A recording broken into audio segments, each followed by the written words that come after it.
Magandang araw, mga kasari-sari ko diyan. Kamusta na ang inyong negosyo?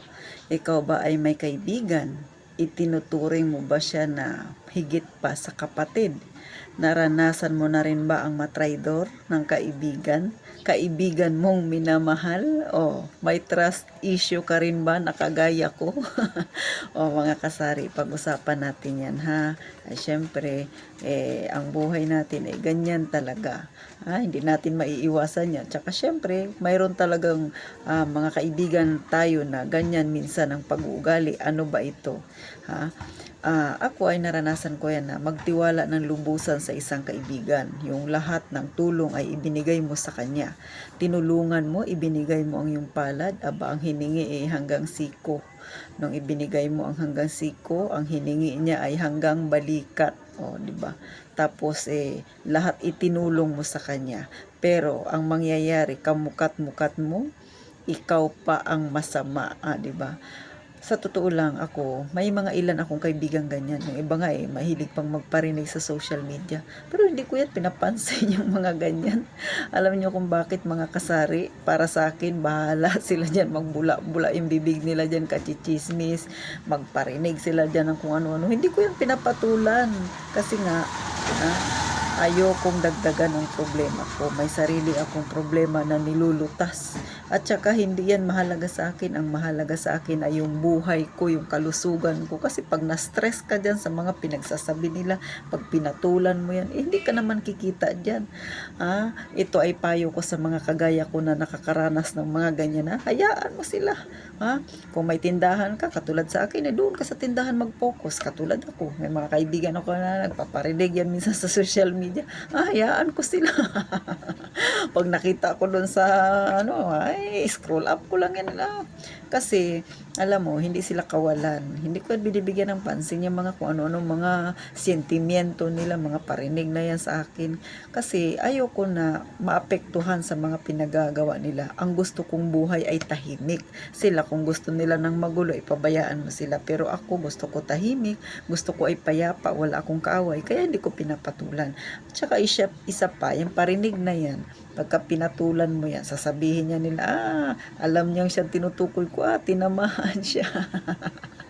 O di ba mga kasari, may mga ganyan talagang tayong mga kaibigan. Hindi mo alam kung saan mo ilulugar yung sarili mo. Pagtatahimik-tahimik ka doon sa issue na pinupukol nila sa'yo, sasabihin, guilty yan, kaya hindi niya sinasagot. Tapos pag sinagot mo naman, bakit ka sumagot? Hindi naman ikaw pinariringgan, di ba?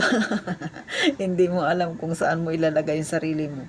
Kaya the best way, wag pansinin, wag kang paapekto, hayaan mo sila sa kung anong gusto nilang sabihin ukol sa'yo. Basta ikaw, malinis ang konsensya mo, malinis ang puso mo, may goal ka sa buhay, doon ka lang, go ka lang doon. Kasi sa totoo lang, lahat ng ginagawa nila, sila rin ang aani niyan. Kasi kung ano yung itinanim nila, yun din ang aanihin nila. So, huwag na nating patulan yung mga ganyan. Basta tayong isipin natin, doon tayo sa umangat ang ating buhay.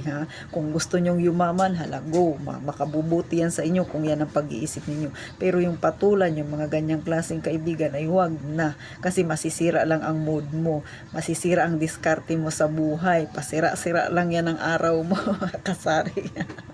So, ito ay sinishare ko sa inyo kasi alam ko may nakakaranas ng mga ganitong. At saka yung iba talaga para sa kanila apektado sila. Pero sa totoo lang, huwag niyong sayangin ang araw ninyo, ang oras ninyo sa mga ganyang klaseng tao. Hindi yan ninyo ikayayaman, di ba? Kung hindi mo sila papansinin at mag-focus ka doon sa goal mo, sa gusto mong mangyari sa buhay mo, malamang sayayaman ka pa, di ba? Pagamat yung sinasabi ko sa inyo ay wala tayo sa payaman-yaman, pero kung may ganyan kang klaseng kaibigan, ay huwag mong intindihin. Focus ka doon sa gusto mong mangyari, gusto mong umangat, gusto mong yumaman pagdating ng panahon, doon ka lang sa goal mo. Huwag mo silang isama sa problema mo, di ba? Kasi sa totoo lang yung mga ganyang kaibigan, hindi yan kawalan, mga kasari. Ako na-experience ko na rin yung ganyan. Tapos maraming sinasabi sa akin, kesyo ganito daw ako, kesyo ganyan, ganyan, maraming sinasabi. Pero sa totoo lang, nakakatawa sila. Kasi pag dumating yung pagkatapos nila kung ichismis, darating yung panahon na nangangailangan sila ng tulong, lumalapit pa rin sila sa akin, o di ba? Hindi ko alam kung saan sila kumukuha ng lakas ng loob, di ba? Pero sa bagay, gano'n na sila. Wag na nating patulan yung mga may ganyang attitude, mga kasari. So, ngayon, ako, ang ginagawa ko focus ako sa buhay ko. Tsaka ginagawa kong masaya ang buhay ko. Maikli lang ang buhay para magkonsumi ka sa mga ganyang tao, di ba? Gawin mo ng masaya ang alaala ng buhay mo, di ba? Ganun mga kasari. At tsaka, syempre, pag may negosyo ka, doon ka mag-focus, ha? At tsaka, wag ka na ulit magtitiwala. Yung mga ganyang kaibigan, minsan nga may ganyan akong kaibigan. Tapos, isang araw, lalapit sa akin, manghihiram ng pera, ganyan. Hindi ko pinahiram ng pera. Kasi mahirap na pagkatiwalaan yung mga may ganyang ugali. Gumagawa na lang ako ng drama, di ba? Para hindi ako makapanakit ng damdamin ng iba Nagdadrama na rin lang ako, sinasabihan ko na ako may malaki rin akong problema, ganito ganyan. Bahala siya kung maniwala siya sa o hindi, di ba? Nasa sa kanya na 'yon. Basta ako ayoko lang makasalita ako ng masakit sa kanya. So parang ganun, 'di ba? Parang iniisip mo pa rin yung feelings ng iba. Pero siya kaya yung feelings mo, inaintindihan niya kaya nung ichinichismis ka niya. Talaga tong iba nating mga kasari, di ba? Pero hayain na. So, mga kasari, sana yung nakakaranas ng ganito medyo napalakas ko ang loob.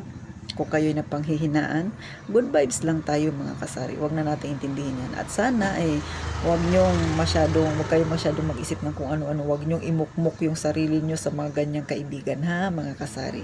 So, thank you sa inyong panonood. At sana huwag kayong magsawa na ako ay suportahan ninyo sa aking maliit na channel. Magtulungan tayong mga nasa baba, nasa mga masa. O, diba? Ito yung buhay natin. Maging negosyo man yan, personal na buhay, mga pangyayari sa ating buhay-buhay, pwede nating itapik dito at pag-usapan natin. Kasi alam ko, may mga iba dyan hindi mahilig magkwento ng kanilang buhay na personal sa ibang tao. Yung iba nanonood lang. Diba? Malay mo, mapanood nila ito. Makapagbigay ako ng inspirasyon sa kanila, ha. Laban lang mga kasari, kaya nyo yan. Huwag nyo intindihin yung mga negatibong tao na yan, ha? Tuloy lang tayo at higit sa lahat ipag-pray natin ang ating buhay sa ating Panginoon. So thank you pong muli. Magkita tayo sa aking susunod na upload at sana ay huwag kayong magsawa na suportahan ang inyong pambansang tintera, ang inyong Ate Tintin. Salamat po. Mag-iingat tayong palagi mga kasari sa ating paglalakbay.